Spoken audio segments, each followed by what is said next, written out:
Lakle lakle Inspector Tayay Tayay Tayay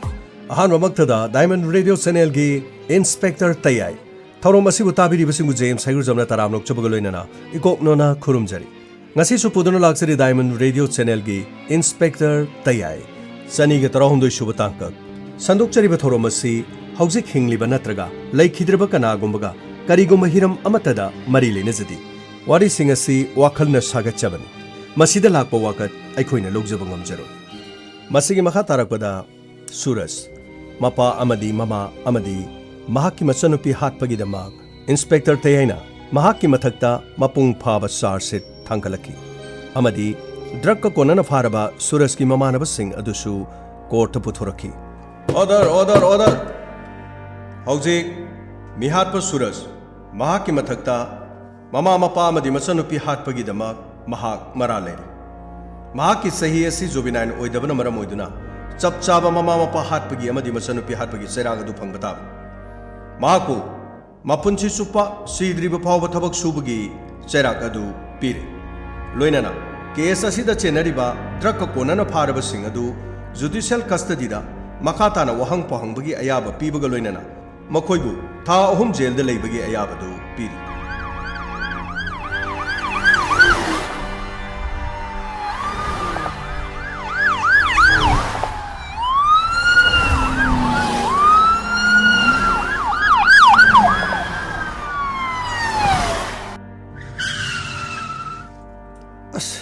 matha ma saba phai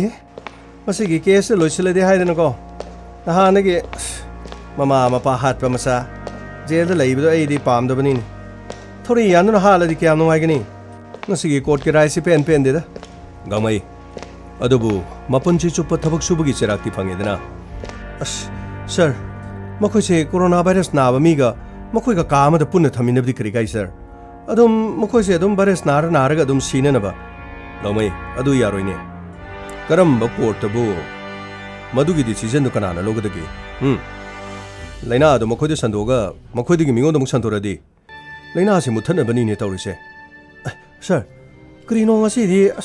phone da su barel mayam oye sir ai ni ngasai digi isa se ina samasna pra na dum yengmani sir samasti sunam na puya da ba kaino na khodu samasam pai du bo masini sir ngasai digi ina isa da samasna pra ni yengma sir gamai onthok pani do konangse मीने हेक हाइबगा तौबगा हेक्ता थाजरदी यारोइने medical science की doctor की कांगलुबना करी करी हाइरे कैदौइ हाइबदु यंगताबनी अदुगा पीआईबी ने थोरकप चेरोल अमनने कोविड वैक्सीन से डोज सुना कापलुरबसिंग हाइबदी डोज से सुना कापुरबा मीसिंगदा पुखम तेंगोट सामस काती यावना योट अमदी स्टील की पोलम सिंग असे हक्सांग न नपि हाइदना वीडियो फुटेज खरा मियोय खरना सोशल मीडिया दा तोंगा तोंगान ममोंगदा थागनरगली Masidagi miyamna su samamna babudi soidana dum thoklagadam adubu mase aigi wanate aina haise masi aranba paw singaktani haidana India government na sengdoklaga wafam masi oiroido bo wafam da thajabiganu haidana wafam masi sengdorang libani India government ki press information bureau oriba PIB na madudagi thorokpache role man kari nang karim to padro banangbo sir krai digi pagdo no sir WhatsApp hangda message satruk lerame group gi message ta su satruk lerame kari no news group adu group ada group as class 10 gi group as kari gi group college gi group mayam du gi message mayam du da man man ta de sir gamai ain hai sita ko covid vaccine mi obi gi haksang da magnetic ohel hai base aran ba yumpham yaw do ba pham ni miyam na vaccine se kap thok piduna corona gi laichat asi de gi ngak thok minasi aduga PIB gi cherol amana makha so muktari kari hariba covid vaccine se mapung pha na safe oi betanatana Kariguma metal natraga base ingredient amati yauti maramaduna aranba pauda miyamna thajabigan adugane Maharashtra gi Nasik tegi sahi humbudraga mathoi suraba nupa ama COVID-19 gi vaccine second dose kaplubada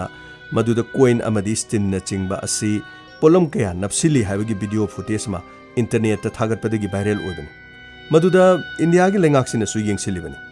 masi khaktanatana Trinity College of Dublin School of Physics ki Professor Michael Koina Sandorokliba aranba paw asi yumpham yaudaba pumlan lanba paw amani haiba wafam se mahakna sengdoragli nati asiguma mari leinaba singsin haibasina thajagadra natraga karida thajagadorino kariguma miyoiba amana pot ama singsin ge hairabadi iron metal gram ama changari maramaduna masi oithokpa yaroi haiba wafam sini ko aduga professor sin hari mahaki loinabi su covid second dose asi kable aduga masam angna hapta anigi mamangda kable masida karigumba singsinbagi khudam amatta leite haibasini aduga ningsingbe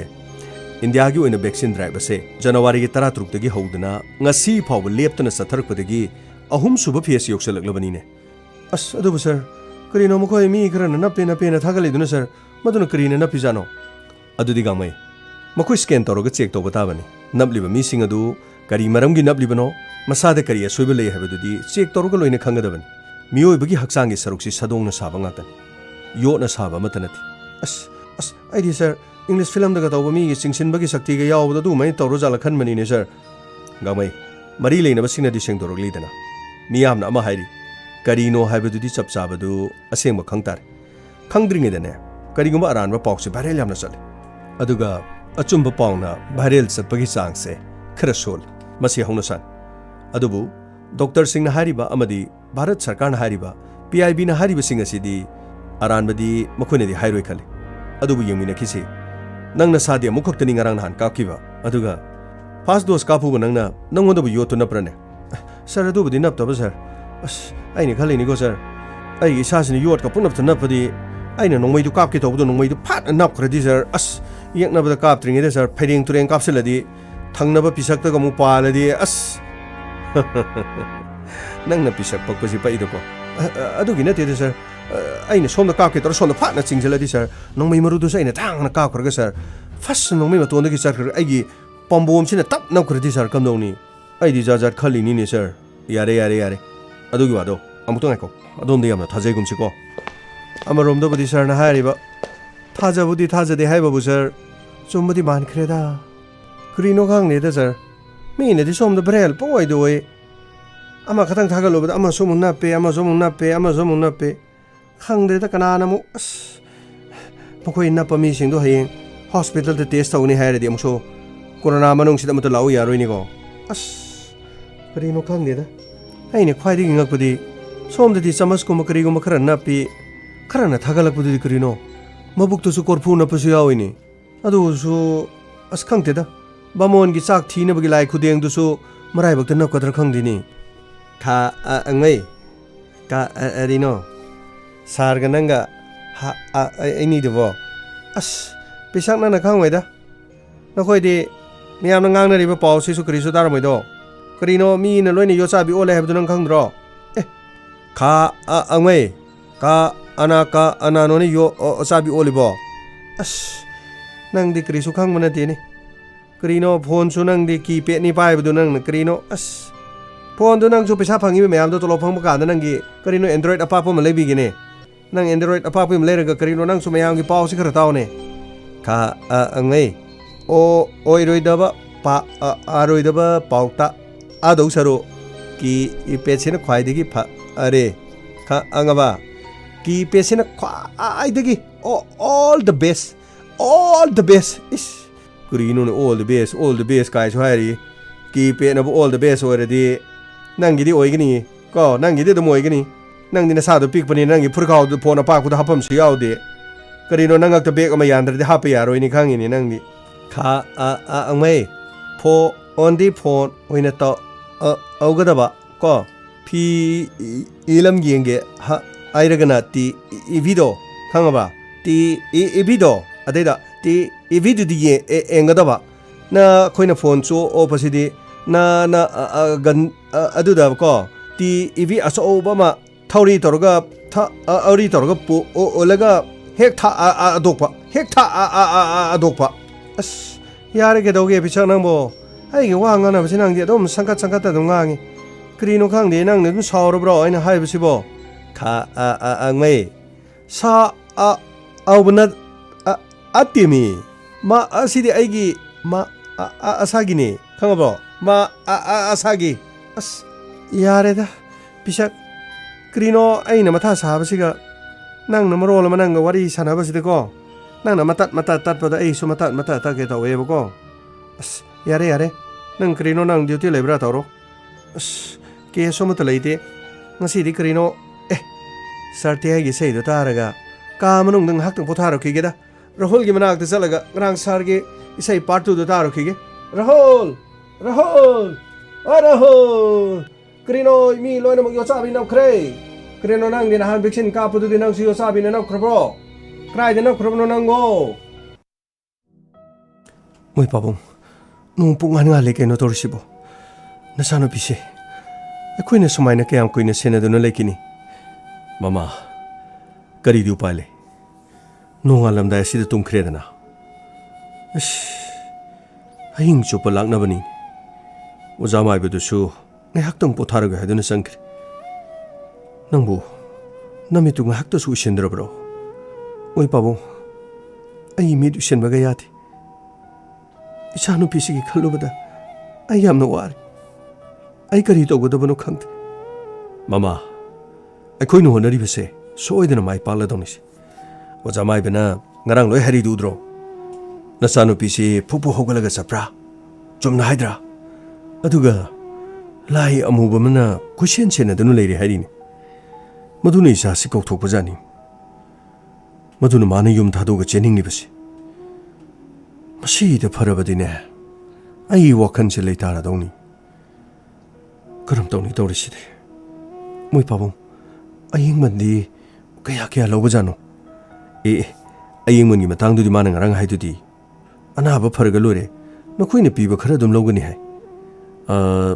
Sumay na laying base. Paisa man tik na damali. Oo. Ado lay khuram bagi khot bagi kari no hay ba du di. Hawjik ayu pige habani polam sing ado ay loina leirurki aduga magi tokpam thokpa lai khurum gada bokho kada bado mathang toktoga khara pharak pra habado mu yengsi ke dobuge asumna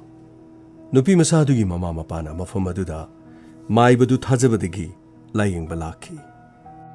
amarom da mama mapana machanupi gi laitin khurumna bagi damak mai badu hagut pangairami amadi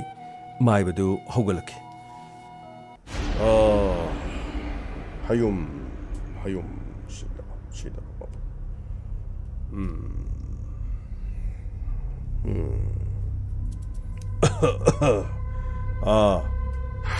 Ibung oy bema. Nakoy di sanggoy aduda na chano pidu senadana dum leiramani ne. Osamay ba. Akoy dum senadana leijaraban.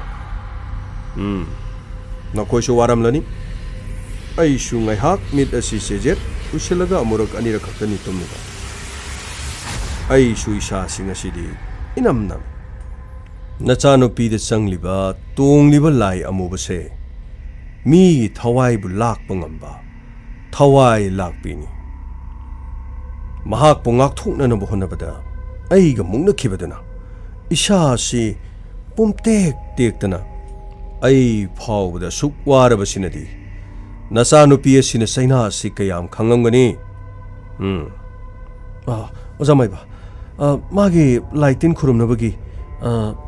polam pochang sing adubu. Ay ponamak si sida irage ko. Aduga polam sing asi wat pa yadi. Wat abadi mukna badai na waga do iman. Aduga se polam sing si loy na suna lang silo. Masigi matung dagi na sano pida pibong kari pabagi habado so idani yang siko. Pani uzamay ba dudi. Ay nga hakta tokcharu ki gedudi. Uzamay ba. Isa sibo numit ke ani leraga di farak kadaba man bibagi. Ay koy no isa sige da mawajarag libase. Matam yamna koy. Masibo soidena farak kadra. Asumna tawba na basibo mafam masida kayarak pubirakhragi. Aduga kayam phaba leikrabagi. Ibema nangna hanglibo wahangdu hangbadi yaba wahang. Adubu nangna hanglibadu thajadaba manba makhakti yawiko. Ay haigi mafam masida aina phahan kiba haibase khud thek tu na parabadi ai khud thek pangam ꯑꯗꯨꯒ ꯏꯁꯥꯅ ꯇꯧꯖꯕ ꯊꯕꯛꯇ ꯏꯁꯥꯅ ꯁꯤꯡꯊꯥꯒꯗꯕ ꯃꯥꯏꯕꯗꯣ ꯑꯩ ꯅꯠꯇꯦ ꯑꯩꯕꯨ ꯃꯤꯌꯥꯝꯅ ꯑꯣꯖꯥ ꯃꯥꯏꯕ ꯍꯥꯏꯅ ꯀꯧꯔꯕꯁꯨ ꯑꯩꯒꯤ ꯄꯂꯦꯝ ꯄꯟꯊꯧꯅ ꯑꯩꯒꯤ ꯃꯤꯡꯂꯦꯟ ꯑꯁꯦ ꯒꯝꯚꯤꯔ ꯍꯥꯏꯗꯅ ꯀꯧꯔꯝꯃꯤ ꯑꯗꯨꯅ ꯒꯝꯚꯤꯔ ꯑꯩꯅ ꯂꯦꯞꯈꯤꯕ ꯑꯩꯅ ꯍꯥꯏꯈꯤꯕ ꯋꯥꯐꯝꯁꯦ ꯑꯩ ꯊꯕꯛ ꯑꯣꯏꯅ ꯑꯣꯟꯊꯣꯛꯇꯅ ꯉꯁꯤ ꯐꯥꯎꯕ ꯇꯣꯛꯇ꯭ꯔꯤ ꯃꯐꯝ ꯑꯁꯤꯗ ꯌꯦꯡꯕꯤꯌꯨ ꯉꯥꯏꯍꯥꯛ ꯂꯩꯔꯒꯅꯦ ꯃꯐꯝ ꯑꯁꯤꯗ ꯑꯩꯕꯨ ꯊꯥꯖꯕꯒꯤ ꯃꯤ ꯀꯌꯥꯝ ꯂꯥꯛꯑꯦ ꯍꯥꯏꯕꯗꯨ ꯏꯕꯦꯝꯃꯅ ꯑꯗꯨꯃꯛ ꯌꯦꯡꯉꯨ ꯑꯩ ꯏꯁꯥꯅ ꯏꯁꯥꯕꯨ ꯊꯥꯒꯠꯆꯕꯗ ꯍꯔꯥꯎꯖꯕ ꯄꯦꯟꯊꯣꯛꯆꯕ ꯉꯝꯕ ꯃꯤꯗꯣ ꯑꯩ ꯅꯠꯇꯦ ꯑꯩꯗꯤ ꯊꯕꯛꯅ ꯑꯗꯨꯝ ꯎꯠꯀꯅꯤ ꯑꯣꯖꯥ ꯃꯥꯏꯕ ꯋꯥꯔꯧꯕꯤꯕ ꯌꯥꯗꯦ ꯏꯁꯥꯁꯤ ꯐꯍꯟꯖꯅꯤꯡꯕꯅ ꯗꯣꯛꯇꯔꯒꯤ ꯃꯐꯝꯗꯁꯨ ꯀꯌꯥꯔꯛ ꯆꯠꯂꯨꯕꯗꯨꯗ ꯀꯥ ꯍꯦꯟꯅ ꯀꯥꯟꯅꯗꯕꯗꯨꯒ ꯐꯍꯟꯖꯅꯤꯡꯗꯅ ꯁꯨꯝ ꯍꯥꯏꯖꯈꯤꯕꯅꯤ ꯑꯁꯣꯏ ꯑꯔꯥꯟ ꯌꯥꯎꯔꯕꯁꯨ ꯉꯥꯛꯄꯤꯌꯨꯀꯣ ꯌꯥꯔꯦ ꯅꯪꯒꯤ ꯊꯧꯒꯜꯂꯣꯟ ꯅꯪꯒꯤ ꯋꯥꯉꯥꯡ ꯑꯩꯅ ꯌꯥꯝꯅ ꯊꯥꯒꯠꯂꯤ ꯅꯪꯗꯤ ꯑꯩꯅ ꯑꯍꯥꯟꯕ ꯎꯕꯗ ꯅꯪꯒꯤ ꯄꯨꯛꯆꯦꯟꯁꯤ ꯈꯪꯈ꯭ꯔꯕꯅꯤ ꯅꯪꯗꯤ ꯀꯌꯥ ꯊꯣꯏꯅ ꯍꯦꯟꯅ ꯂꯥꯟꯖꯗꯕ ꯑꯗꯨꯒ ꯆꯨꯝꯅ ꯈꯟꯒꯟꯕ ꯅꯪꯒꯤ ꯅꯁꯥꯒꯤ ꯅꯄꯨꯛꯅꯤꯡꯗ ꯄꯨꯛ ꯐꯠꯇꯕ ꯋꯥꯈꯜ ꯐꯠꯇꯕ ꯍꯥꯏꯕꯁꯦ ꯈꯟꯒꯟꯗꯕ ꯃꯤ ꯑꯃ ꯑꯣꯏꯅ ꯇꯧꯏ ꯑꯣꯖꯥ ꯑꯗꯨꯗꯤ ꯑꯆꯨꯝꯕꯅꯤ ꯑꯩꯗꯤ ꯉꯁꯤ ꯐꯥꯎꯕ ꯀꯅꯥꯒꯨꯝꯕ ꯑꯃꯠꯇ ꯂꯥꯜꯂꯛꯇ꯭ꯔꯤ ꯑꯗꯨꯕꯨ ꯑꯣꯖꯥ ꯃꯥꯏꯕ ꯀꯔꯤꯅꯣ ꯑꯗꯨꯕꯨ ꯍꯥꯏꯕꯕꯨ ꯅꯅꯥꯏꯅ ꯀꯔꯤ ꯁꯣꯏꯕ ꯀꯔꯤ ꯂꯩꯔꯕꯒꯦ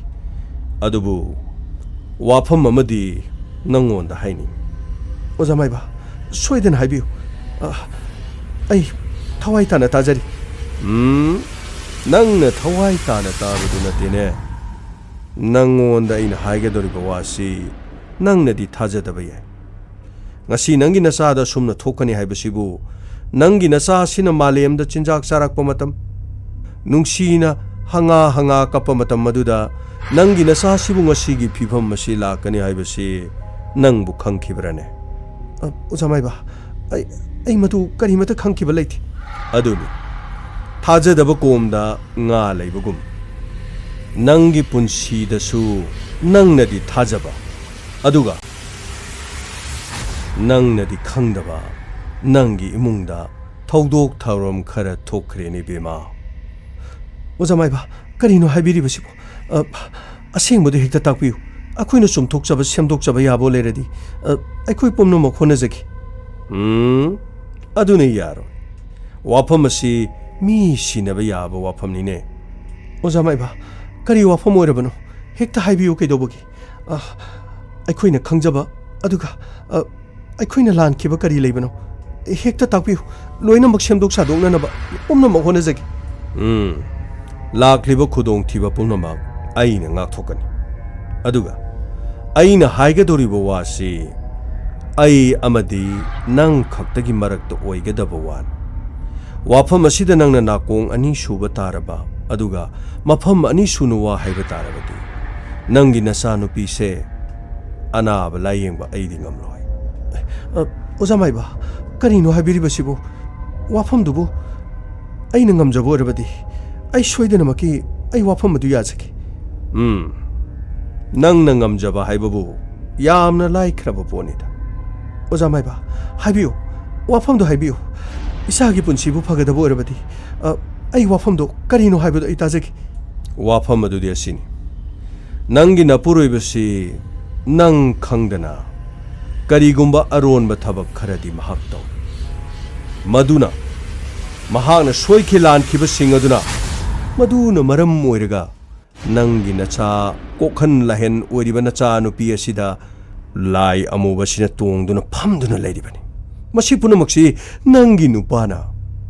ꯃꯥꯅ ꯌꯥꯅ ꯆꯠꯈꯤꯕ ꯃꯗꯨꯅ ꯃꯔꯝ ꯑꯣꯏꯔꯒ ꯉꯁꯤ ꯃꯍꯥꯛꯅ ꯂꯥꯟꯈꯤꯕꯁꯤꯡ ꯑꯗꯨꯒꯤ ꯆꯩꯊꯦꯡ ꯑꯗꯨ ꯅꯆꯥ ꯅꯨꯄꯤ ꯑꯁꯤꯗ ꯄꯤꯔꯤꯕꯅꯤꯅꯦ ꯕꯦꯃꯥ ꯍꯥꯏꯕꯤꯔꯤꯕꯁꯤꯕꯨ ꯑꯣꯖꯥ ꯃꯥꯏꯕ ꯑꯩꯒꯤ ꯏꯄꯨꯔꯣꯏꯕꯅꯗꯤ ꯑꯗꯨꯒꯨꯝꯕ ꯇꯧꯔꯣꯏꯗ ꯑꯩꯅ ꯈꯪꯖꯕꯗꯗꯤ ꯉꯁꯤ ꯐꯥꯎꯕ ꯃꯍꯥꯛꯇꯤ ꯀꯔꯤꯒꯨꯝꯕ ꯑꯃꯠꯇ ꯑꯩꯉꯣꯟꯗ ꯀꯥꯏꯕꯁꯨ ꯂꯩꯇꯦ ꯀꯅꯥꯒꯨꯝꯕ ꯑꯃꯠꯇꯁꯨ ꯂꯥꯟꯕ ꯂꯩꯇꯦ ꯑꯗꯨ ꯑꯣꯏꯔꯕꯗꯤ ꯑꯩꯅ ꯍꯥꯏꯕ ꯊꯥꯖꯗ꯭ꯔꯕꯅꯤꯅ ꯑꯉꯥꯡ ꯑꯗꯨ ꯄꯨꯈ꯭ꯔꯣ ꯑꯗꯨꯒ ꯀꯅꯥꯗꯨꯅ ꯌꯦꯡꯉꯒ ꯑꯉꯥꯡ ꯑꯗꯨ ꯂꯝꯕꯤ ꯁꯣꯔꯣꯛꯇ ꯆꯠꯇꯅ ꯉꯥꯎꯆꯠꯅꯗꯨꯅ ꯑꯉꯥꯎ ꯑꯐꯩ ꯑꯣꯏꯒꯦꯁꯨ ꯑꯣꯏꯍꯜꯂꯨꯔꯣ ꯆꯠꯂꯣꯗꯅ ꯑꯣꯖꯥ ꯃꯥꯏꯕ ꯂꯥꯟꯅ ꯈꯟꯕꯤꯒꯅꯨ ꯑꯣꯖꯥ ꯃꯥꯏꯕ ꯀꯔꯤꯒꯤ ꯂꯥꯟꯅ ꯈꯟꯗꯅꯤ ꯅꯪꯒꯤꯗꯃꯛ ꯌꯥꯏꯐꯅꯕ ꯍꯥꯏꯕ Masi punamaksi ain haibanati. Ishorna wafamasi nangwanda yathang asi piyu haidana aingonda hairakpadagi aina nangwanda haiban. Nangna thajaba amasung thajadaba haibadudi nangwanda lay. Aduga masimadi khangu nakhoi sana sada layriba aranbasing adu nakhoi sana khangdrabadi nacha na suda tainaba haibasidi masana tabanine. Masigidamak taibang miyoibana wasakpada ipa ipu norok tage isa isu yokpa ngamdana mangge ichagi mapan machum chaba ngamdana mangge haribado masini ne bema ojamai ba soike lan kiba puna mangak pigan nana haine khangjadabagi tawbani ai wafam adugi makhadi khangjaba yagadra madudi nangi na puroibaga nanga nakhoina khannagadaba wafam adubu wafam asi aigi chindagi thorokpani haiba wafam dudi nangna haiba yaro kariguma nangna hairabadi aidi nacha nupi asi layengba ngamloiko phani ojamai ba wafam asi ai kanada su yohonjaro ayum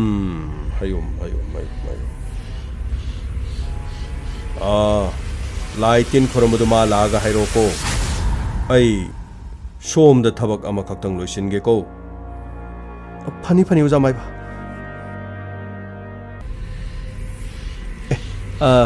yumdi yorena sidora malini ojamai ba wapandam to lengthok piro ba akhoi ojamai ba unajaning dana kana oirabno oja akhoi ni kari thabak leiba oja akhoi gi si sangoi da sumi khara lei male oja yaragadi khara mangolom da sangsilaga khara lona haijaning boja yani kakolo ibungo nangsu kakolo ne slow ne low ude low kari wafam haibining ba oja akhoi gi se imana base subon aigina udoi oja mai thong si ubada su adum khangbiramani oja nokpada hing chapi haidun sahi matang sinadi sum leisalak yum kainadi sum palhauda khangna chanabasu kana gumbasi leihauda sen talini kholini na haujik kan gisina nupi yengo thiyo hairaga nupi singsi yengo bada isa gumba ngak to oin tawdana kaya khoida da ba haigadra kaya khoida da ba du hairunu kari nu khang oza khoi imana bagise kaino ne magise nupi thiro de haiba ada nupi thi na basi nupi je thirak pakanda hauji kandi nupi masa singsi hek hairu bade yarakta ba haitare oza adu oza khoina tajabada oza maibana karino solaga pamjaba nupi duda kari mantra aduga jadu kari tawraga hekta thungnahan ba yaina sum tajabadagi ikai hangoina hairabada hekta lakjarabani oza maiba kari oza kari soibe yaukhrege oza ai jadu tawba mi nate ko hoi oza maiba nungsina hanba thamoi chana hanba apam nungsi phauhanba haibadudi madudi maram kharale mantrana tawgadaba nate hairiba singa sigi tongan ba mafam amadi matam le nungsiba haibase nungsiba wahai chang nungsina ba honaba chang thamoi amabu joi tawge hairabadi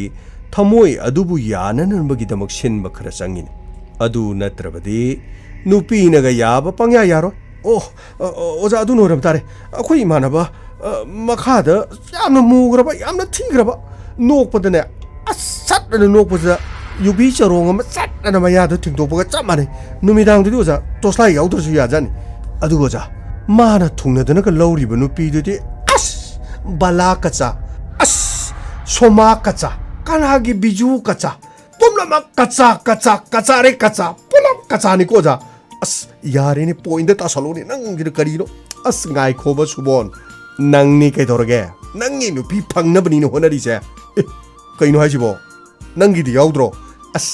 dail do aina di kitang faridana nang na khara muraga langbam yauri aina muraga wa waiwani yare da 나한기 누피도수 야자동 낭나 짜갓 똑산나 아이니 야나바나 강나라가 온살라가 낭나 낭기 오이노 온토키바데이 나트로 하 디나라가 나코이니 나마이 강나데 디나라가 나코이니 북시엔 마나데 하이드나 판간 토마 sat키드나 낭수 팡혹데 아이수 팡혹데 까리 아무사나수 망 파넥수 망 고동보피 람팍데 헨탁 메레도 아스 텔레 이바니 예나드나 시들 레르지 오자 마이브드 까리노 솔루션도 항지나 라고 나트르네 수보 낭보 야레도 우도에 오자이 와타시게 도르게 어서부터 가이고이 나코에니기 와리시되게 이나 캉마다 나코에니 나미타 나사 나수 하이바 라이크 까리노 하비스 보자 오자 마이바 까리노 하시보 누피디 티라가 이사 야우도부기 와라두가 뿌나막 누피주 팡다바 이사주 팡다바 아니막기 와라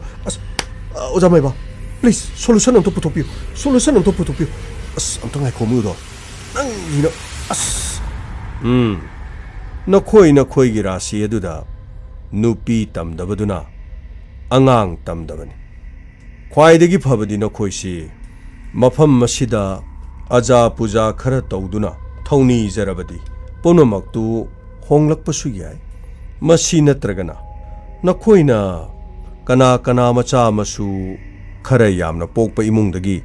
나친 나나우싱다기 나차 톡pa 아마 나트라가 까나수 레이자드라바 orphan home amadagi nungsiraba angangsing na khoi yoklaga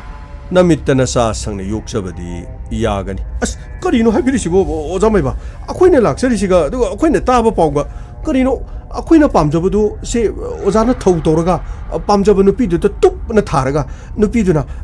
hana akhoina kawbada noklamdrasu kitanga noksalaktana isaiga sakminadra koiba satmidana tawraga sienba chongba tawraga lohong khongdongdana isa isu dhara santoga sagai mutana ba leijaba madugi laksabani oja paisa nungsagi kani to wabirunu loina puthokjage akhoi phibam mami isa chahodre nupi koibagi matamche pumang mangdana yahodabani udoi amtangai khoda nangbo ojagi wata sin nangna dum hailere as subon amtangai ko nang suba tanja chadana sat yare nakhoi anigi pungning aina uba phang na thamoidi sengjaba adubu narasidi yaudaba haibadu thi su thi kraba haibadu niko nakhoi anisi as jamaiba aikhoibu ikaiba bibirun punamak aikhoigi iral amatta nate masi punamak se aikhoibu popiramnibe ima ipa aikhoibu popiramniba taimong pansida aikhoibu mi amane na popiramnibe ima ipa singdo makhoi na loina tholi ni se oda mai ba machi punamak ki wafam se loina samjalaga hauji oja mai bagi laijari ba he ta leiba aiba mayam do si ta sakka chakka punchal lerga machi ang show mantra ang toroga oja mai ba tadi aikhoigi taloi amam tangdi pangthi thidaba aduga mayai werapsu nataba fast maktu tadrasu second ki changda leibdo maduda hekta madu thungnabagi oja maiba akoi munna tajargo oja gi se lakcharabani mafam sida lakpasi do oja aikhoibu ojana kari no mo ubiro malini oja hai yare nakhoi mafam sida wasoi yamnga aidi wasoi yaba mi nate ko aduga nakhoi chamjaraba mong matau kharadi aina uba phang adubu nakhoi gi mong matau do aina tabada kariem ka thaina ba mal nakhoi mafam asida hayeng amuk law aduga aina polam kharasida si asida igese oja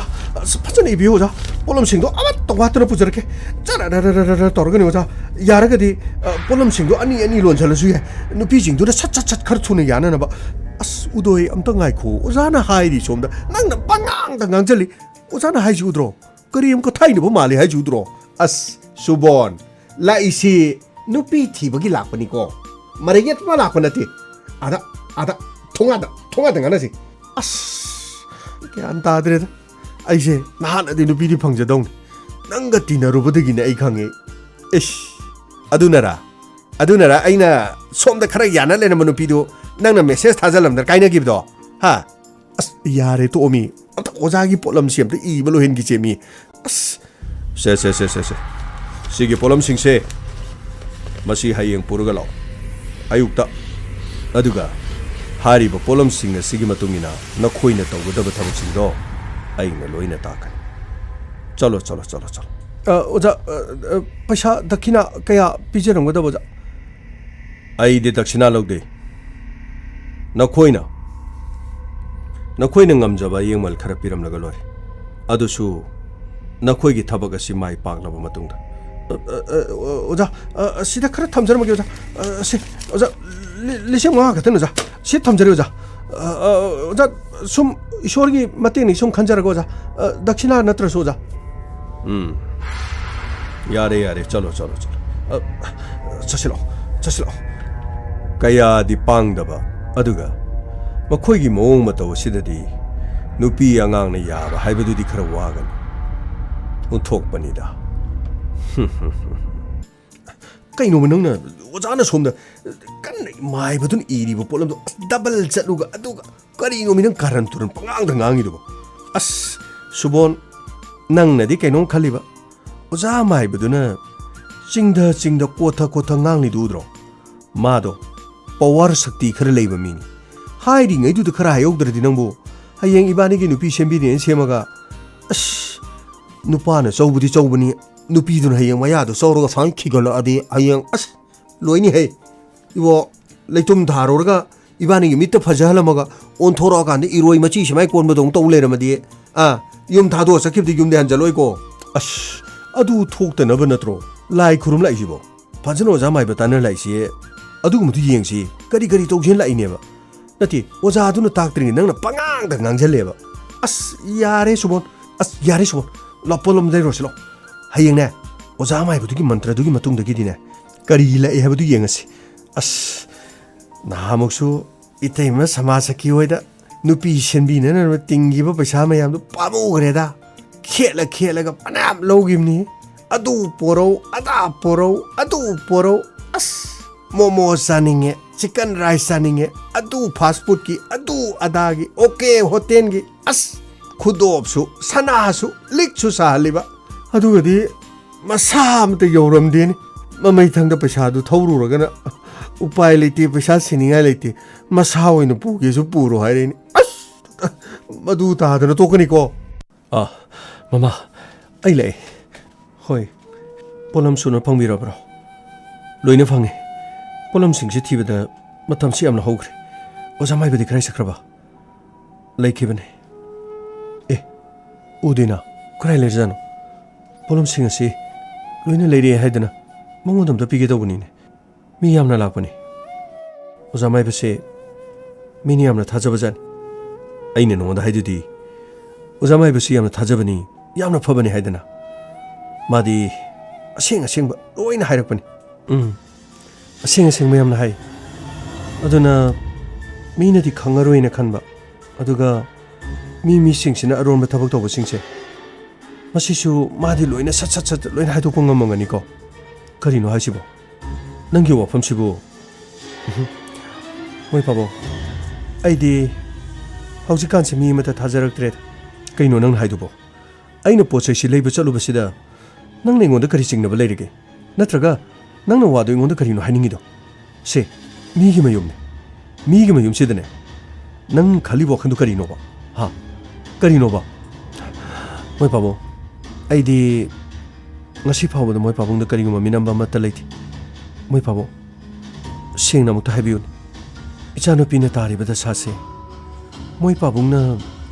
kana gumbi amadaga thungnadrabadi kainarabadi icha isuda sumaina sirda phange kotke gaina haikiba leikibro kaino no haido ha kaino banang haidubo aise nangna kari oina khalagine ha kari oina khalageba मफम असिदि सागिदम लायंग लाक नत्रो ओन सिलग नंगना ngahak aina po leibu chalu halakpasida nanggi wakhanda ibu chingnabagi wakhalsi moi pabo aina chingnabagi khalagi wakhanse isa se doctor da suyeng aduga osamai ba da suyeng adubu aina sum khanbada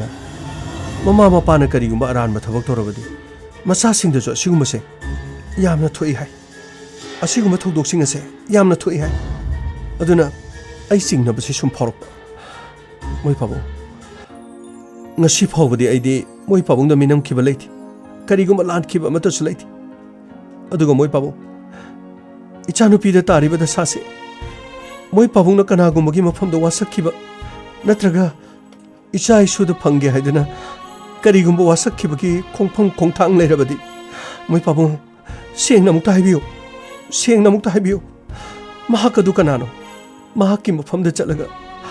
इचागी पुंसी नि जरुगे इचागी पुंसी से महाकी मफमदा चलगा नि जरुगे हाइबा नंगने नंग अरहानबा थाजबगी थबक अमा तौरे असुकैना लेमिनबदा अइना नोंगोंदा करि अरोटपा लेखिगे हा अइना करि अरोटपा लेखिगे इसासिबु फरबदि हाइदना इसासिबु फरबदि हाइदना अइना लौरिबा थौदांग नंगना पेंद्रब्रा हायो mama नंगना पेंद्रब्रा हायो नत्रगा अइगी फमदा ताइनरगा नंगी नचानुपीसिबु महाक्सिबु नाबा फरकदोरिब्रा अइ अदुगुमा मत लेथि अइबु थाजौ ममा अइ अदुगुमा तौबा मी नथे अदुगा इचासिना फरकलबदि हाइदना उसा माइबसिदा तानरदि सोइदना फगनि हाइदना थाजदुना लाबा अइना चथुख्रिङेदा नंगोंदा कनागी हु पामसिलगे हा नंगोंदा कनाना हाइरमलगे करि चिंगनबा वाफम हाइरमलगेबा मफम असिदा अनाबा येंबा लाक्पा मीना नंगोंदा ओनसिदुना नचागी फिबम असि येंगलगा नंगोंदा हाइरमलिरो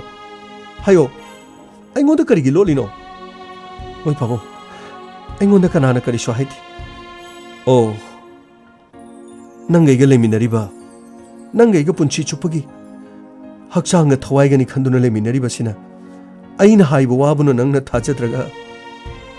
अतोप्पा मीना हाइबा वादुना नंगना लुमना लौरबनिनिको ममा फरे नंगना अइंगोंदा इराल सिनिंगलबसु सियु अदुगा इना हाइरि अइगी चासिना अइगी थवाइ अइगी चानुपीसे अइगी चानुपीसिना अइगी थवाइनि माबु फत्तनुंगदा थोकपा करिमता यार ईश्वरना मुंदुना पुरबसु ईश्वरगी मखुत्तगी अइना लाक्तुना पुरकनि मदु ngamdrabadi ai thawai phaw thagani moi pabo aduguma wado haibigano ichasina phatrabanina aisu wakhanse pankanda khale isani sabu karino haibe khangdre masung mamanabi ke ya lei makhoi de siguma thawdoksi amata thokti aduga polam singadu leirak-labra jamaiba polam singdu loina leijare sida leijare sigi chobu mayom sida ayamba loina yaure aduga sida su sina khari yomoga pore pare numidang waira mosilagde ngai hakki matungda thawni thorom tawrasiko aduga angang asigi masada tongliba lai amubase ngasidi tandaba yadabani kaya da nungaina tungkraba puthoro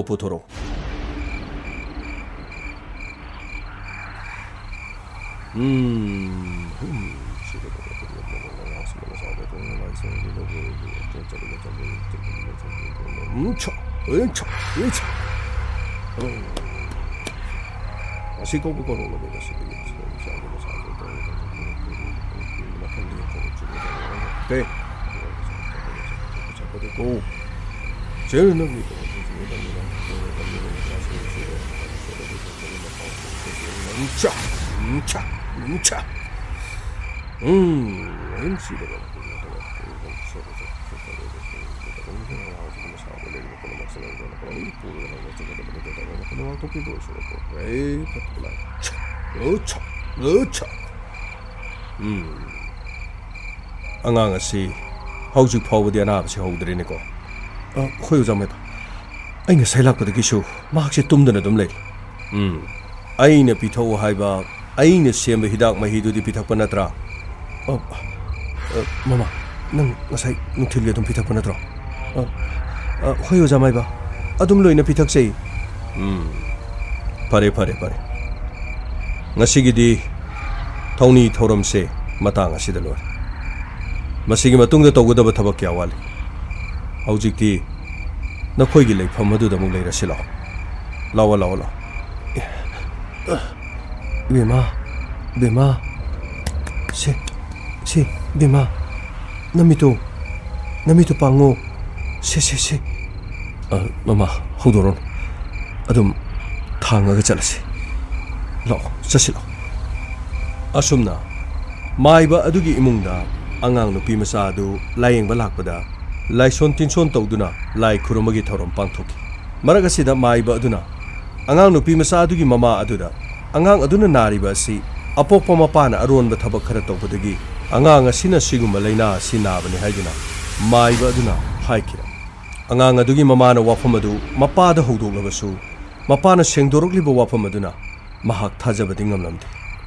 ꯑꯁꯨꯝꯅ ꯃꯥꯏꯕꯒꯤ ꯁꯪꯒꯣꯏ ꯑꯗꯨꯗ ꯃꯇꯩ ꯃꯅꯥꯎ ꯑꯃꯗꯤ ꯃꯈꯣꯏꯒꯤ ꯃꯆꯥ ꯅꯨꯄꯤ ꯑꯗꯨꯒ ꯂꯩꯔꯝꯃꯤ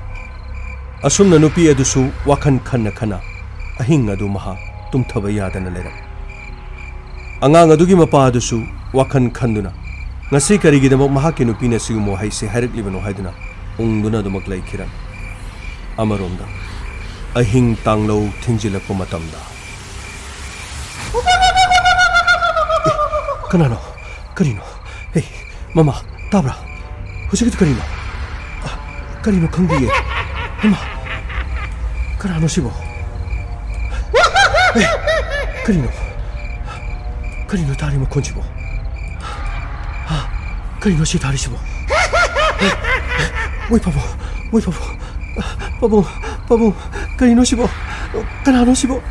ꯄꯥꯕꯨꯡ ꯑꯩ ꯌꯥꯝꯅ ꯀꯤꯖꯩ ꯄꯥꯕꯨꯡ ꯁꯤꯕꯣ ꯀꯔꯤꯅꯣ ꯀꯅꯥꯅꯣ ꯁꯤꯕꯣ ꯉꯥꯏꯈꯣ ꯀꯅꯥꯅꯣ ꯀꯔꯤꯅꯣ ꯁꯤꯕꯣ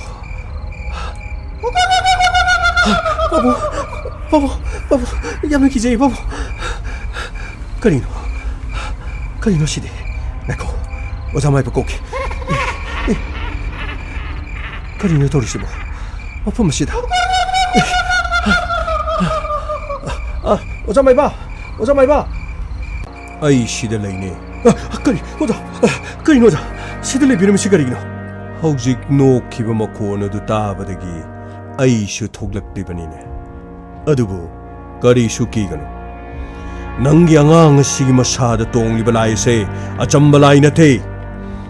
ꯃꯤꯕꯨ ꯃꯥꯡ ꯇꯥꯛꯍꯟꯅꯅꯕꯒꯤꯗꯃꯛ ꯅꯈꯣꯏꯗ ꯅꯠꯇꯅ ꯑꯩꯕꯨꯁꯨ ꯃꯥꯡ ꯇꯥꯛꯍꯟꯅꯅꯕꯒꯤꯗꯃꯛ ꯃꯐꯝ ꯑꯁꯤꯗ ꯂꯥꯛꯂꯤꯕꯅꯤꯅꯦ ꯑꯔꯥꯏꯕ ꯑꯣꯏꯔꯣꯏꯗꯧꯔꯤ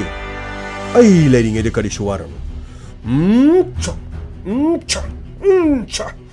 ꯁꯤꯗ ꯃꯐꯝ ꯌꯥꯊꯪꯅꯤ ꯍꯥꯏ ꯀꯔꯤꯒꯤ ꯃꯐꯝ ꯑꯁꯤꯗ ꯑꯣꯖꯥ ꯃꯥꯏꯕ ꯀꯔꯤ ꯇꯧꯔꯒꯦ ꯆꯪꯁꯤꯜꯂꯛꯀꯅꯣ ꯑꯩꯒ ꯃꯈꯣꯏꯒ ꯃꯨꯛꯅꯔꯤꯕꯅꯤ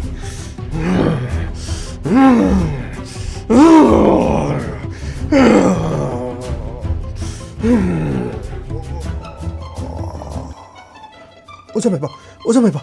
ꯃꯥꯏꯕ ꯀꯔꯤꯁꯨ ꯇꯧꯔꯣꯏ ꯑꯩꯉꯣꯟꯗꯗꯤ ꯀꯔꯤꯁꯨ ꯆꯪꯕ ꯉꯝꯃꯣꯏ ꯅꯈꯣꯏꯁꯨ ꯀꯔꯤꯁꯨ ꯄꯥꯈꯠꯀꯅꯨ ꯑꯩ ꯂꯩꯔꯤꯉꯩꯗ ꯃꯈꯣꯏꯅ ꯀꯔꯤꯁꯨ ꯍꯦꯟꯖꯟꯒꯗꯕ ꯅꯠꯇꯦ ꯅꯈꯣꯏ ꯉꯁꯤꯗꯤ ꯑꯩꯅ ꯁꯪꯗꯕ ꯌꯥꯔꯣꯏꯗꯕ ꯑꯉꯥꯡ ꯑꯁꯤꯒꯤ ꯊꯋꯥꯏ ꯂꯧꯒꯦ ꯍꯥꯏꯅ ꯂꯥꯛꯄꯅꯤ ꯑꯗꯨꯕꯨ ꯑꯉꯥꯡ ꯑꯁꯤꯒꯤ ꯃꯊ꯭ꯋꯥꯏꯗꯤ ꯑꯩꯅ ꯀꯜꯂꯕꯅꯤ ꯃꯁꯤꯒꯤ ꯃꯇꯨꯡꯗ ꯑꯩꯅ ꯄꯥꯏꯈꯠꯀꯗꯕ ꯈꯣꯡꯊꯥꯡ ꯈꯔ ꯂꯩ ꯃꯁꯤ ꯄꯨꯝꯅꯃꯛꯁꯤ ꯅꯈꯣꯏꯒꯤ ꯅꯇꯩ ꯅꯅꯥꯎꯅ ꯏꯟꯗꯨꯅ ꯆꯠꯀꯗꯕꯅꯤ ꯑꯗꯨ ꯅꯠꯇ꯭ꯔꯕꯗꯤ ꯅꯈꯣꯏ ꯑꯉꯥꯡ ꯑꯁꯤꯒꯤ ꯄꯨꯟꯁꯤ ꯀꯟꯕ ꯉꯝꯂꯣꯏ ꯅꯈꯣꯏ ꯑꯅꯤ ꯄꯨꯟꯅ ꯂꯩꯕ ꯌꯥꯔꯣꯏꯗꯧꯔꯤ ꯅꯈꯣꯏ ꯑꯅꯤ ꯇꯣꯉꯥꯟꯅ ꯂꯩꯕ ꯇꯉꯥꯏ ꯐꯗꯦꯀꯣ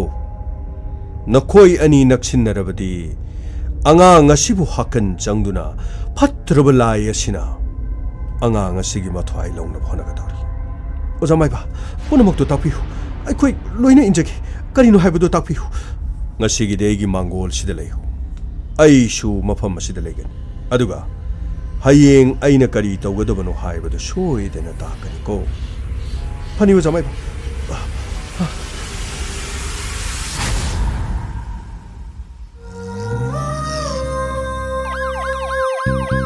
Lakle Inspector Tayai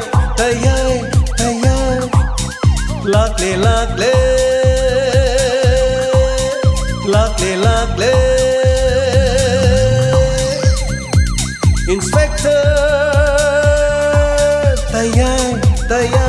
Tayai Uthanaba Kanbinaba. Thank you, sir. Welcome. Uthanaba. Kanbinaba. Inspector. Tayay, tayay, tayay. Lakle, lakle.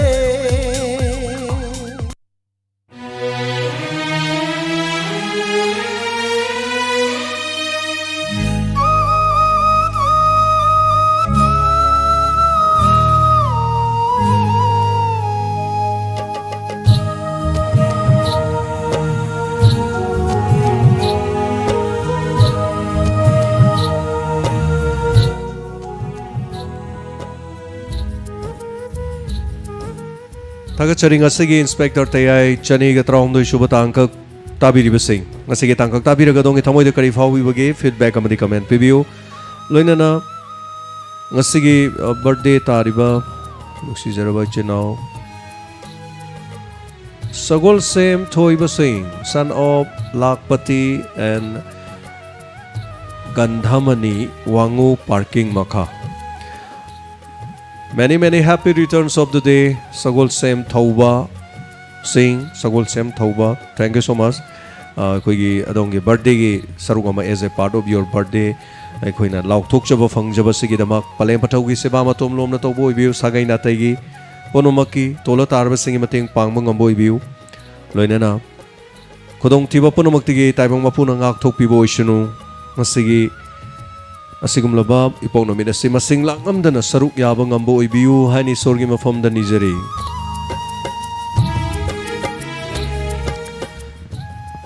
Hausik si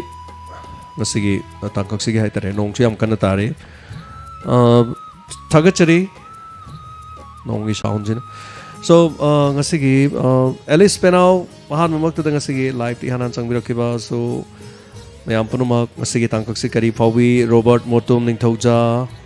Thank you so much. Purai Latpam, Prem Lata, Tagachari, Brojan Laisram Masigi, Life Tabdem Ngain Tapire, Tagachari, Radharani Longzam, happy birthday to all Tapire. Sangita Kondumam Tagachari, Sir Mai Base, Yamna Takache, Tagache, Habiribra, Tayai, or Takache, Tayai, Tajendra Diaro. Anyway. Tangkak adam lakiji yang minasi Alice Penau Tagachari Thoi Shana Thoi Hanana Tagachari Remo Mangang Punumapu Tagachari Tapiri Birmani Texam Tagachari Mahiba Sabdu Yam Numali and Tapiri. Thank you so much. Wari Dugi Manung Dotum Pu Wari ni Haitare. So my bagi tangkam Yaure ni na. So ngasigi ano ba character ani makoy character ani duna ayamba pukana bohona ba gangmai character duna pukana bohona ba adun ngasigi Maning thangba mamang thangbodu gangmai gi saruk tuna mamang thangdokre so thagachari ibem chalai ma tentha sargi Inspector Tayay gangmai gi na chamas na pe habadu nok pada loire sire thagachari nam nungai jai mayam panomang nungai biba mayam gi tamak tani khoi hona jari ba duba thagachari tina naurem thagachari anai audaba takpire so Natro Nabiris Tina Naurem Tagachari and I Toina Yaujade Pokpadagi Kongolai Churupaiwani. So Tagachari Ichan Hisnam Tagachari Sir what is Yam Nungai Nusi Asina Hanmani and Tapiri Ichan Hisnam. Thank you so much. Sangbiro Toin Doina Mayam Gidamakani Honozari Se Mipungkotimaki.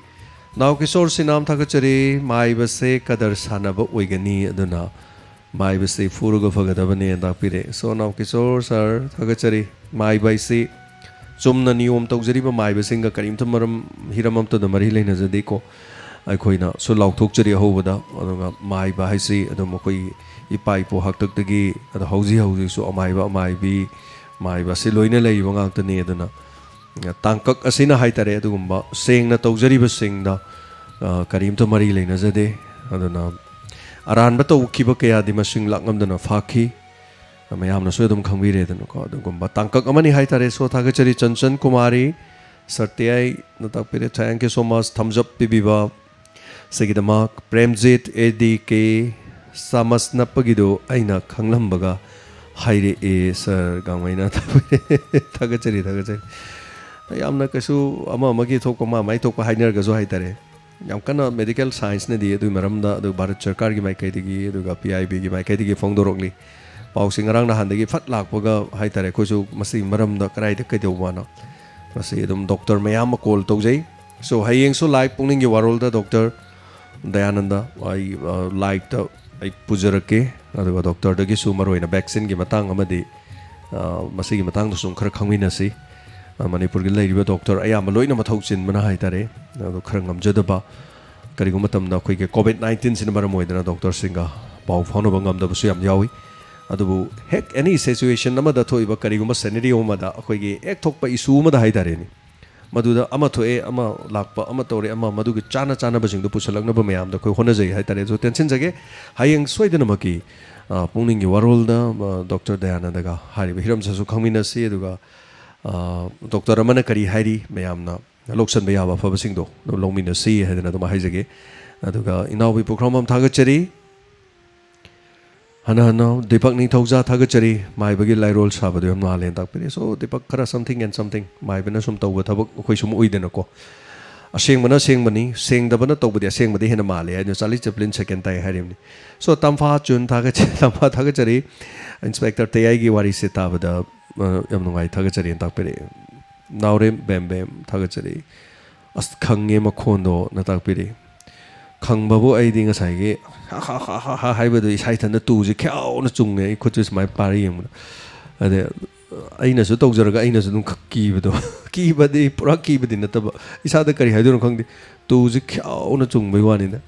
ꯑꯗ ꯑꯩꯅ ꯈꯜꯂꯦ ꯍꯩꯁ ꯑꯇꯥꯕ ꯃꯤꯁꯤꯡꯗꯤ ꯈꯔ ꯀꯤꯒꯟꯕꯗꯤ ꯈꯪꯉꯝꯃꯅꯦꯅ ꯈꯜꯂꯦ ꯑꯗꯣ ꯈꯪꯕ꯭ꯔꯥ ꯈꯪꯗꯕ꯭ꯔꯥꯗꯤ ꯈꯪꯗꯦ ꯑꯗꯣ ꯑꯁ ꯈꯪꯉꯦꯅꯗꯤ ꯍꯥꯏꯕꯤꯔꯛꯑꯦ ꯅꯥꯎꯔꯦꯝ ꯕꯦꯝꯕꯦꯝꯅ ꯁꯣ ꯊꯥꯒꯠꯆꯔꯤ ꯁꯨꯅꯤꯇꯤ ꯋꯥꯡ ꯍꯧꯖꯤꯛꯀꯤꯗꯨ ꯀꯤꯒꯦ ꯇꯧꯔꯨꯔꯦ ꯅ ꯇꯥꯛꯄꯤꯔꯦ ꯁꯣ ꯊꯥꯒꯠꯆꯔꯤ ꯁꯨꯔꯖ ꯃꯥꯏꯕ ꯁꯥꯕꯁꯦ ꯌꯥꯝꯅ ꯃꯥꯜꯂꯦ ꯃꯇꯨꯡꯗ ꯑꯃꯨꯛ ꯊꯥꯛꯄꯤꯔꯦ ꯁꯣ ꯊꯥꯒꯠꯆꯔꯦ ꯃꯥꯒꯤ ꯀꯦꯔꯦꯛꯇꯔ ꯑꯗꯨꯒꯤ ꯋꯥꯔꯤꯅꯤ ꯍꯥꯏꯇꯥꯔꯦ ꯁꯣ ꯊꯣꯏ ꯊꯥꯒꯠꯆꯔꯦ ꯌꯥꯝꯅ ꯅꯨꯡꯉꯥꯏ ꯇꯥꯕꯗ ꯇꯥꯛꯄꯤꯔꯦ ꯅꯤꯔꯨ ꯊꯥꯒꯠꯆꯔꯦ ꯉꯁꯤꯒꯤ ꯃꯥꯏꯕ ꯃꯥꯏꯕꯤꯒꯤ ꯏꯄꯤꯁꯣꯗ ꯌꯥꯝꯅ ꯁꯥꯡꯅ ꯇꯥꯅꯤꯡꯉꯦ ꯃꯥꯏꯕꯁꯦ ꯑꯗꯨꯕꯨ anyway ꯅꯤꯔꯨ ꯃꯇꯥꯡꯅꯤ ꯉꯔꯥꯡ ꯃꯤꯅꯠ ꯑꯗꯨꯝ 54 ꯉꯁꯤꯗꯤ ꯑꯗꯨꯝ ꯌꯥꯝꯅ ꯁꯥꯡꯕ ꯉꯝꯗꯦ ꯋꯥꯔꯤꯁꯤꯒꯤ ꯍꯥꯏꯇꯥꯔꯦ ꯁꯣ ꯊꯥꯒꯠꯆꯔꯤ ꯍꯦꯛ ꯀꯔꯤ ꯍꯥꯏꯇꯥꯔꯦꯀꯣ ꯑꯌꯨꯛꯇꯒꯤ ꯐꯝꯃꯒ ꯑꯣꯟꯂꯤ ꯏꯟꯁꯄꯦꯛꯇꯔ ꯇꯌꯥꯏ ꯈꯛꯇꯒꯤ ꯂꯩꯕ ꯑꯣꯏꯔꯗꯤ ꯄꯨꯡ 2-3 ꯁꯥꯡꯍꯜꯂꯁꯨ ꯌꯥꯖꯥꯅꯤ ꯑꯗꯨꯕꯨ ꯌꯥꯝꯅ ꯁꯥꯡꯅ ꯆꯥꯔꯁꯨ ꯃꯣꯅꯣꯇꯣꯅꯁ ꯑꯣꯏꯗꯅ ꯍꯟꯖꯟꯕ ꯀꯔꯤ ꯍꯥꯏꯇꯥꯔꯦ ꯑꯦꯛꯁꯤꯡꯁꯤꯒꯤ ꯃꯌꯥꯝꯅ ꯅꯨꯡꯉꯥꯏꯇꯕ ꯌꯥꯎꯔꯛꯀꯅꯤ ꯑꯗꯨꯅ ꯈꯔ ꯇꯥꯕꯁꯤꯅ ꯍꯦꯟꯅ ꯐꯩꯅ ꯇꯧꯖꯔꯦ ꯊꯥꯒꯠꯆꯔꯤ ꯍꯟꯅ ꯑꯗꯨꯒ ꯊꯦꯡꯛ ꯌꯨ ꯁꯣ ꯃꯆ ꯁꯟꯙ꯭ꯌꯥ ꯋꯥꯏꯈꯣꯝ ngasi inspector te puni loksing waina takpire so bigyarani sagul sem thagachari rang so ina som comment pa lerga net na tat lerame sar on thonu man kre mai basina ma matai manau sibu kaina hanga dori bra na takpire bigyarani mai bagi seng da hai tare ni ko mai ba nakli hai gadra seng da fake sing jina ko sumaina tauki ba mayam leiba dobugi wari kari orakadage du dum khangminasi aduga tangkhak amani mayamda khoina loina sunabagi hai tare wakhalon se kharaga pina naba aduga maiba khoina tawjari si maiba khodimak fatte khotte haijabai wa leiti ko aduga loina dum aseng madi yengbiu aduga tawsin naba fake sasin naba singdagi di checksin biu haiba wafam sini migi matai manau nungsina nan leirido nangi nupa se sumai tawe haidena tamjanba aduga imung manungdu da kari hai tare sumai tawre nang na poroi base sumai tawe na hawai di sumai toromani ne adu yade sumai huji suma sumai tawri ga haijan biradi so yum du leiri ba nupi adagi natraga mama macha duna na cha jin hawai di aran na thabuk chatpani hojikti kano si icha jam ti yengone chatra ba yengona macha duna di karim chachadraba the wadu seda siran toran haijan taraga di imung du kari imung du mache ta na bimaram se du moye sibu kawi higaiwa higaiwa si am lui mi bu sauhange sauhalloi aduga masigi kari haitare ko mi gi chinda loi le aduna magi thokpa so mayam ne hena khanga wafam ni aina ga su takchani ga leite thagachari hanana somorjit laistram sari kasar kari bu oigadori ba mai bagi mong se yamna chingnei na thapire thagachari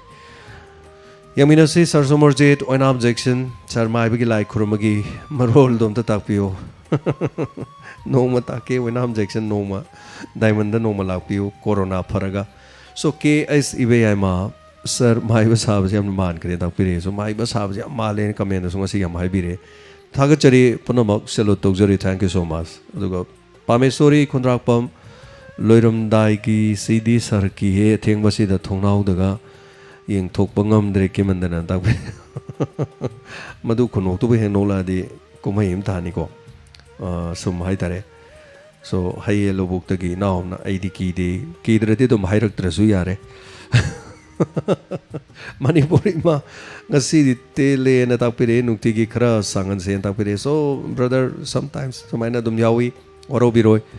ꯇꯥꯡꯀꯛꯅꯅꯤ ꯍꯥꯏꯇꯥꯔꯦ ꯑꯗꯨꯒ ꯊꯥꯒꯠꯆꯔꯤ ꯉꯁꯤꯁꯦ ꯑꯩ ꯉꯁꯥꯏꯒꯤ ꯆꯥꯃꯁ ꯅꯞꯄꯒꯤꯗꯣ ꯍꯥꯏꯇꯥꯔꯦ ꯑꯩ ꯑꯌꯥꯝꯕ doctor ꯃꯃꯤꯡ ꯂꯩꯕ ꯗꯣꯛꯇꯔꯁꯤꯡ ꯑꯩ ꯄꯥꯎ ꯌꯥꯝꯅ ꯐꯥꯎꯅꯕ ꯋꯥꯔꯤ ꯋꯥꯇꯥꯏ ꯈꯔ ꯁꯨꯝ ꯁꯥꯏ ꯑꯗꯨꯒ ꯃꯇꯥꯡꯗꯨ ꯌꯥꯝꯅ ꯚꯥꯏꯔꯦꯜ ꯆꯠꯂꯛꯄ ꯑꯗꯒꯤ ꯃꯌꯥꯝꯁꯦ ꯍꯥꯏꯇꯥꯔꯦ ꯁꯣ ꯀꯗꯥꯏ ꯐꯥꯎꯕ ꯆꯨꯝꯃꯤꯅꯣ ꯀꯔꯤꯅꯣꯗꯣ ꯉꯁꯤꯒꯤ ꯇꯥꯡꯀꯛ ꯑꯃ ꯑꯩꯅ ꯄꯟꯖꯔꯤꯕ ꯃꯌꯥꯝꯗꯣ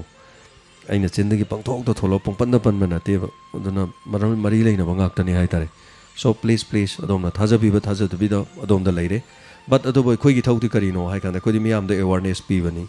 ꯑꯗꯨꯒ ꯂꯧꯕꯤꯕ ꯑꯃꯁꯨꯡ ꯂꯧꯕꯤꯗꯕꯗꯤ ꯃꯤꯌꯥꯝ ꯄꯨꯝꯅꯃꯛꯇ ꯂꯩꯔꯦ ꯑꯗꯨꯒ ꯊꯥꯒꯠꯆꯔꯤ ꯍꯟꯅ ꯅꯥꯎꯆ ꯂꯥꯏꯁ꯭ꯔꯝ ꯁꯟꯖꯅꯥ ꯅꯨꯡꯂꯦꯄꯝ ꯋꯥꯔꯤ ꯇꯥꯍꯧꯗ꯭ꯔꯦ ꯁꯣꯏꯗꯅ ꯇꯥꯕꯤꯌꯨ ꯑꯣꯏꯅꯥꯝ ꯏꯕꯦꯝꯆꯥ ꯊꯥꯒꯠꯆꯔꯤ ꯍꯧꯖꯤꯛꯀꯤ ꯈꯣꯟꯖꯦꯜꯗꯣ ꯑꯍꯤꯡꯗ ꯐꯥꯎꯕ ꯑꯀꯤꯕ ꯐꯥꯎꯋꯦꯅ ꯇꯥꯛꯄꯤꯔꯛꯏ ꯊꯥꯒꯠꯆꯔꯤ ꯌꯥꯝ ꯅꯨꯡꯉꯥꯏꯖꯩ ꯍꯥꯏꯕꯤꯔꯛꯄ ꯑꯁꯤꯒꯤꯗꯃꯛ ꯀꯤ ꯍꯥꯏꯕꯒꯤ ꯅꯨꯡꯉꯥꯏꯕ ꯅꯠꯇꯦꯀꯣ ꯑꯩꯈꯣꯏꯅ ꯁꯦꯝꯖꯕ ꯁꯥꯖꯕꯗꯨꯗ ꯃꯥꯜꯂꯦ ꯍꯥꯏꯔꯛꯄꯗꯨ ꯅꯨꯡꯉꯥꯏꯖꯕꯗꯨꯒꯤ ꯋꯥꯅꯤꯗ ꯑꯗꯨꯅ ꯊꯥꯒꯠꯆꯔꯤ ꯍꯥꯏꯕꯤꯔꯛꯄ ꯑꯁꯤꯒꯤꯗꯃꯛꯇ ꯌꯥꯝ ꯅꯨꯡꯉꯥꯏꯖꯩ ꯁꯣ ꯃꯊꯪꯒꯤ ꯁꯟꯖꯅꯥ ꯅꯨꯡꯂꯦꯞꯄ ꯃꯔꯤ ꯇꯧꯗ꯭ꯔꯦꯅ ꯇꯥꯛꯄꯤꯔꯦ ꯒꯣꯕꯤꯟ ꯈꯨꯃꯟ ꯏꯌꯥꯝꯕ ꯆꯦꯝꯁꯦ ꯍꯥꯏꯕꯤꯔꯦ ꯇꯥꯛꯄꯤꯔꯦ ꯉꯁꯤꯗꯤ ꯅꯅꯥꯎꯅ ꯗꯥꯏꯃꯟ ꯔꯦꯗꯤꯑꯣꯒꯤ ꯁꯤꯟꯊꯥꯄꯨꯔꯦꯟ ꯍꯥꯏꯔꯤꯁꯦ ꯍꯤꯔꯝ ꯈꯨꯗꯤꯡꯃꯛꯇ ꯏꯌꯥꯝꯕꯅ ꯈꯪꯗꯕ ꯂꯩꯇꯦꯅ ꯇꯥꯛꯄꯤꯔꯦ ꯊꯦꯡꯛ ꯌꯨ ꯁꯣ ꯃꯆ ꯒꯣꯕꯤꯟ ꯅꯨꯡꯁꯤꯕꯤꯕꯅꯤꯅ ꯏꯆꯤꯟ ꯏꯅꯥꯎꯁꯤꯡꯅ ꯏꯃꯨꯡ ꯃꯅꯨꯡꯒꯨꯝꯅ ꯃꯌꯥꯝꯕꯒꯨꯝ ꯃꯅꯥꯎꯒꯨꯝ ꯌꯥꯝꯅ ꯅꯨꯡꯁꯤꯕꯤꯕ ꯀꯅꯥꯒꯨꯝꯕꯅꯗꯤ ꯇꯥꯔꯒ ꯅꯥꯀꯣꯡꯗꯒꯤ ꯏ ꯇꯥꯅꯤ ꯑꯩꯈꯣꯏ ꯃꯁꯦꯟ ꯊꯥꯒꯠꯅꯕꯗ ꯍꯥꯏꯇꯥꯔꯦ ꯁꯣ ꯃꯌꯥꯝ ꯄꯨꯝꯅꯃꯛ ꯁꯦꯂꯨꯠ ꯇꯧꯖꯔꯤ ꯆꯥꯎꯕ ꯍꯟꯖꯕꯝ ꯊꯥꯒꯠꯆꯔꯤ ꯌꯥꯝꯅ ꯀꯤꯌꯦꯅ ꯇꯥꯛꯄꯤꯔꯛꯄ ꯌꯨꯝꯂꯦꯝꯕꯝ ꯁꯦꯂꯦꯕ꯭ꯔꯤꯇꯤ ꯍꯦꯄꯤ ꯕꯔꯊꯗꯦ ꯇꯥꯛꯄꯤꯔꯛꯄ ꯕꯣꯕꯤ ꯑꯦꯛꯁꯦꯜ ꯀꯗꯔ ꯃꯥꯏꯕꯁꯨ ꯑꯗꯨꯝ ꯂꯩꯕ ꯖꯥꯠꯅꯤ ꯀꯣ ꯃꯥꯏꯕ ꯌꯥꯝꯅ ꯊꯥꯖꯕꯁꯨ ꯐꯠꯇꯦꯅ ꯇꯥꯛꯄꯤꯔꯛꯏ ꯊꯥꯒꯠꯆꯔꯤ ꯌꯥꯝꯅ ꯑꯩꯈꯣꯏꯒꯤ ꯄꯨꯟꯁꯤꯗꯁꯨ ꯌꯥꯝ ꯊꯦꯡꯅꯔꯦ ꯑꯩꯈꯣꯏ ꯄꯥꯈꯪ ꯍꯥꯏꯇꯥꯔꯦꯀꯣ ꯑꯗꯨꯒꯤ ꯃꯇꯝ ꯑꯣꯏꯔꯤꯉꯩꯗ ꯑꯩꯈꯣꯏ ꯏꯃꯥꯟꯅꯕꯤꯁꯤꯡ ꯍꯥꯏꯇꯥꯔꯦ ꯌꯥꯝ ꯀꯟꯅ ꯑꯗꯨꯝ ꯌꯥꯝ ꯊꯥꯖꯕ ꯍꯥꯏꯇꯥꯔꯦ ꯁꯣ ꯊꯥꯖꯕ ꯃꯥꯁꯨ ꯌꯥꯝ ꯊꯥꯖꯃꯟꯗꯅꯀꯣ ꯃꯥꯅ ꯊꯥꯖꯕꯗꯤ ꯃꯥꯏ ꯋꯥꯔꯤ ꯁꯥꯕꯁꯤꯗ ꯑꯩꯅ ꯑꯁ ꯇꯥꯅꯤꯡꯗ꯭ꯔꯦ ꯈꯥꯔꯦ ꯀꯥꯏꯅ ꯍꯥꯏꯕꯒꯤ ꯆꯥꯡꯗꯣ ꯑꯩꯈꯣꯏ ꯀꯣꯂꯦꯖ ꯀꯥꯔꯤꯉꯩꯗ ꯃꯥꯏꯕꯩ ꯋꯥꯔꯤ ꯍꯦꯛꯇ ꯁꯥꯔꯛꯄ ꯃꯥꯏꯕꯩꯗꯨ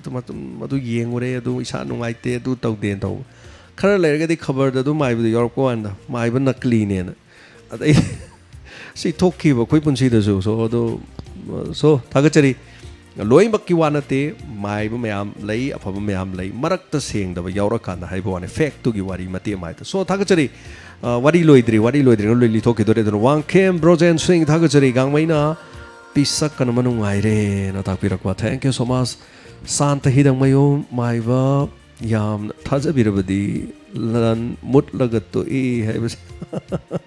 sant hidang mayo thagachari adu main to bomsu leye aina thena jab da haitare pungmot mot chane pungmot he molaga imung do makadang he pungon olaga ne imung do jangal he on ke imung umsu leye aina khangjab da haitare yam nungai gi da jani ado khoina haiba ga ju karim da ta gi de पुंसीद थेंगी मैमसू थेंगनी सो अगोंदू थेंगी सो dot dot dot dot थमजरगे अदुमाइना थोई लाइस थागचरी अहिंग मखोलदो कीदुना साउंड लेथरुरेना ताकपिरे सो थैंक यू चिंखलग मतेक तो मुक्त ताबियो थोई लाइस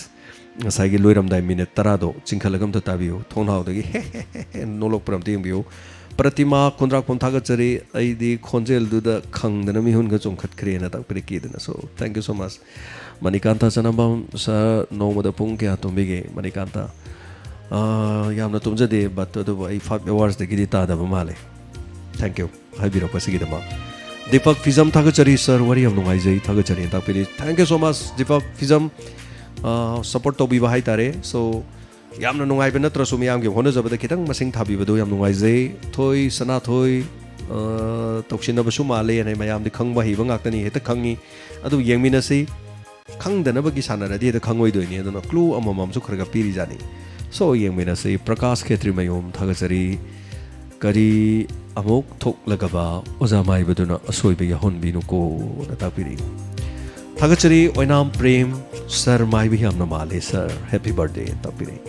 thank you so much Khongmoksam Hemabati sir ꯃꯥꯏꯕ ꯁꯥꯕꯁꯦ ꯌꯥꯝꯅ ꯃꯥꯜꯂꯦꯅ ꯇꯥꯛꯄꯤꯔꯛꯄ ꯊꯦꯡꯛ ꯌꯨ ꯑꯗꯨꯒ ꯍꯅꯤꯡꯉꯥꯏ ꯂꯩꯇꯅ ꯊꯥꯒꯠꯆꯔꯤ ꯃꯅꯥꯎꯕꯤ ꯃꯇꯣꯝ ꯊꯥꯒꯠꯆꯔꯤ ꯌꯥꯝꯅ ꯀꯤꯌꯦꯅ ꯇꯥꯛꯄꯤꯔꯤ ꯑꯦꯂꯤꯁ ꯄꯦꯅꯥꯎ ꯊꯥꯒꯠꯆꯔꯤ ꯏꯕꯨꯡ ꯊꯥꯒꯠꯆꯔꯤ ꯇꯥꯛꯄꯤꯔꯤ so Alice thank you so much ꯑꯉꯣꯝ ꯇꯣꯝꯅꯥꯎ ꯇꯝꯐꯥ hi tech digital service common service center ꯇꯌꯥꯏ ꯁꯤ ꯚꯨꯠꯇ ꯀꯟꯚꯔꯠ ꯇꯧꯔꯦ ꯇꯥꯛꯄꯤꯔꯤ ꯋꯥꯔꯤ ꯇꯥꯈꯣ ꯍꯥꯏ ꯇꯦꯛ ꯗꯤꯖꯤꯇꯦꯜ ꯋꯥꯔꯤ ꯂꯣꯏꯅ ꯂꯥꯛꯈꯤꯅꯤ ꯃꯌꯥꯝꯅ ꯑꯗꯨ ꯍꯥꯏꯔꯛꯀꯅꯤ ꯑꯗꯨꯝ ꯈꯪꯉꯦ ꯑꯩꯅ ꯑꯗꯨꯒ ꯃꯅꯤꯄꯨꯔꯤ ꯃꯥ ꯊꯥꯒꯠꯆꯔꯤ ꯊꯣꯡꯅꯥꯎꯖꯝ ꯔꯣꯃꯦꯁ ꯍꯟꯅ ꯊꯥꯒꯠꯆꯔꯤ ꯈꯦꯇ꯭ꯔꯤꯃꯌꯨꯝ ꯁꯪꯒꯤꯇꯥ ꯁꯔꯒꯤ ꯃꯈꯜ ꯃꯊꯦꯜ ꯁꯨꯅ ꯌꯥꯎꯔꯕ इंस्पेक्टर ते आईना तापिरे थगचरी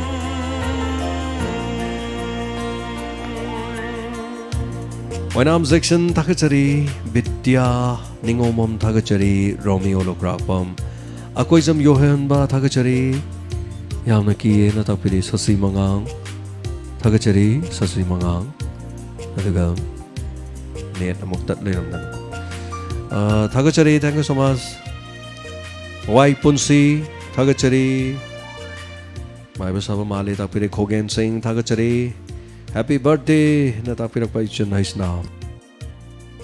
राधारानी लोंगजम थगचरी सर वारी फजे नुसी so thank you so much Robert मोतुम निथौजा Meghachandra ngom tina naurim oinam ibemcha mohindro थगचरी नंबोल ददी नोंग तादे न तापिरे mohindro सर mohindro थगचरी अखोइ जिदि ताई याम कन्न दिनते मपान हाइतारे कैमरा द सीसीटीवी द उ द कैमरा द चुब दुम उरे सो थगचरी हना गोविन थगचरी चिकेन अदुगा विक्रम सिंह माइबसे मबुकचेल सिंह दबा अमा अमुक्तंग फारगा यस यमिनसी मयाम के पुनिंग लोक्सिंग ओइना हाइतारे को मयाम पुनमक्से अदुगा तसेंग मदिंग साइगी अचुम्बा सेंग बजे मयाम हेन खंगबने अदुबो सेक्शन बदगी हेन फबसे करीम तो लेते मयाम न सेक्शन बदुनी So thank you so much ma'am पुनमा हनन थगचरी अदुगा प्रकाश केत्रिमयुम नोंग्याई आई लोशिंजगी सरंग थेंग गंभीरा मनीतोन सिंह सनसम थगचरी सरंगसीदी माइबा साबदे माले तापिरि माइबा साबे माले न हाइबिरे अमना प्रेम सोंगथाम असेम मनी नोंगथोमम धीरेन संजय सगुल सेम थगचरी अशोक कुमार ओकेन सरमुरा लापम नोंगथोम विश्वरूप अदगा तुम्बा यादव खरदी यावरनी खले की बदुगी रखंगदे शांति पुखरमबम थगचरी ngasi khak live yaujabani kibana lore do kibiruno so thagachari hongsing land ningsen oja mai ba karino ne onto bu kirim ni da so thagachari ningsen thank you ibem chalai maten tha daga chaubi hanjabam yamna kijai mai ba se faram dong mande so thagachari now kishore sir tina naurem sonia rajkumari sanatoi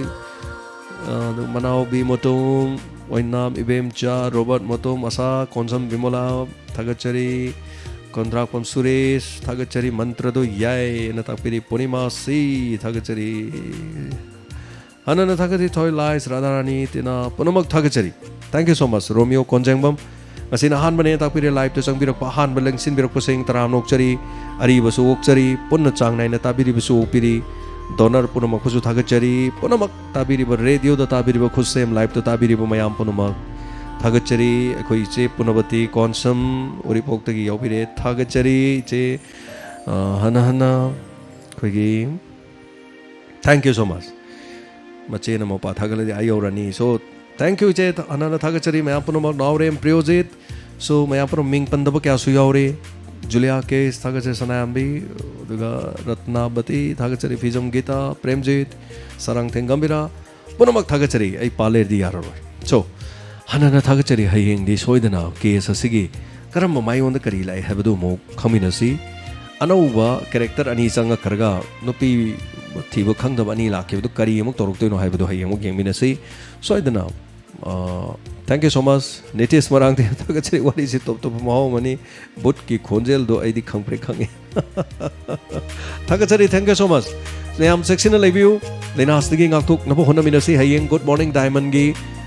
puning gi warol thorom de yobiro doctor amagaloina na doctor akoi gi dayananda punna haitare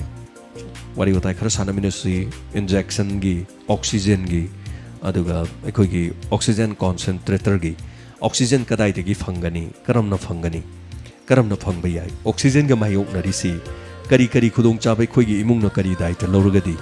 kari kari tauba yai mamal ke ada phangani karamna taugani haibasi matangda khara khangminasi khara section minasi mi leitaba masing asidi yam yame adugum laba imung manung singna ngasi kainabagi sena kainabagi pirang lakta aikhoinadi asomna wari sandoktuna me yapunamak awaba kaunabagi khajiktam honajari maraga sida imung manung gi lekhidaba punamaki awanba mayamdasu aikhoi miyam punamana sarugya minasi section minasi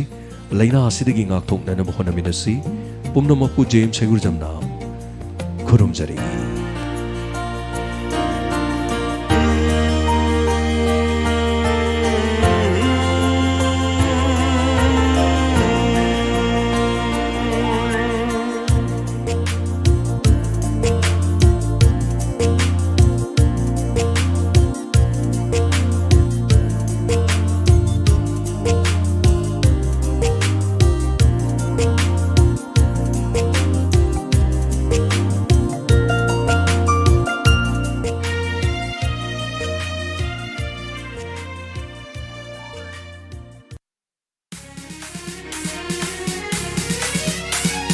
Laikhasuna satlaba laikoni Kanukayage itin famni Chitaba laitraba Hapchangi kawaini Diamond FM Radio Oh, Diamond FM Radio 91.2 Diamond Radio Channel